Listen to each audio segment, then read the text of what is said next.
Welcome to The Explainer. To kick off 2026, we're going to try something a little different.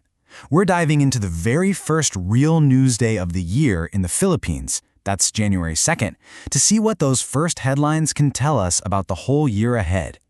You know, it's kind of like a movie trailer. The headlines that drop on the first working day of the year. They often set the tone, laying out the major plot points for the next 12 months. So, what clues did January 2nd give us about the Philippine story in 2026? So, here's how we're going to break it all down. First, we'll get into the political landscape and some of those international tensions. Then, we'll take the nation's economic temperature. And finally, we'll look at how all this big picture stuff is actually playing out in daily life before tying it all together. First up, let's jump into politics and foreign relations, where the year kicked off with some pretty big developments right away.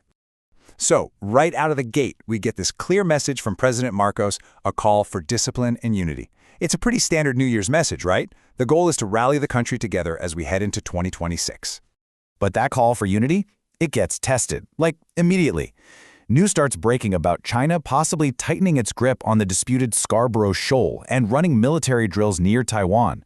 Now, for the Philippines, this isn't just some faraway news story. These actions are seen as direct challenges, and the government quickly put out a statement expressing concern. And while all that's happening on the international front, things were just as interesting back home. The government's anti-corruption drive started getting some heat, with critics talking about selective accountability. Basically, a serious accusation that the rules aren't being applied to everyone equally. And then there's this little gem of a headline. The ombudsman goes missing for a bit, only for his brother to clarify he was just playing golf. A perfect reminder that politics can be, well, unpredictable. Okay, so with all that political stuff swirling around, you gotta ask, how's the country's economy holding up? Let's take a look at the financial pulse of the nation as 2026 got started. All right, let's start with some good news, shall we? The latest PMI data, which is basically a health check for the manufacturing world, showed that factory activity actually bounced back in December. That's a really solid sign that a crucial part of the economy is starting to rev its engines again. Now, this chart really gives you the whole picture at a glance. See the growth in factory activity over on the left? That's great. But then you look at the stock market, and it's a bit more mixed, a little more uncertain. Still, despite that, the overall feeling from analysts was hopeful, which suggests they see potential for real growth in 2026, even with some risks out there. And, wow, look at this number. This is where you see a direct impact on people's wallets. Those minimum wage hikes from last year? They've now kicked in for over 5.2 million workers. That is a huge number, and it means a real boost to household incomes right at the start of the new year. So, we've talked politics, we've talked economics, but what does all of this actually feel like for people on the ground? How did these big stories play out on the streets? Let's take a look.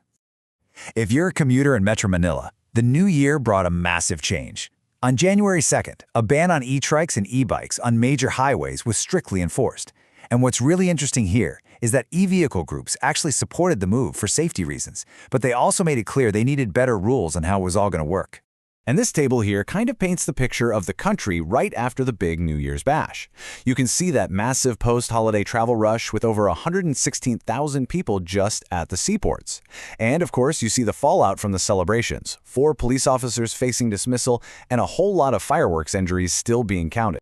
All right, so let's pull all these threads together. We've looked at politics, the economy, and daily life.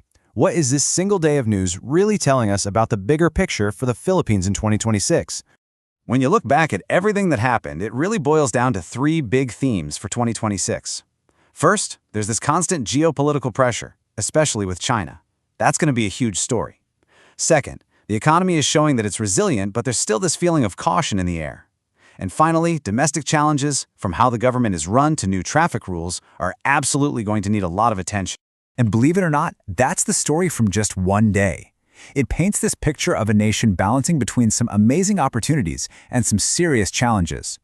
So I guess the big question for 2026 is this: will the year be defined more by the external pressures pushing in or by the internal strength pushing back? That's what we'll be watching. Thanks for joining us.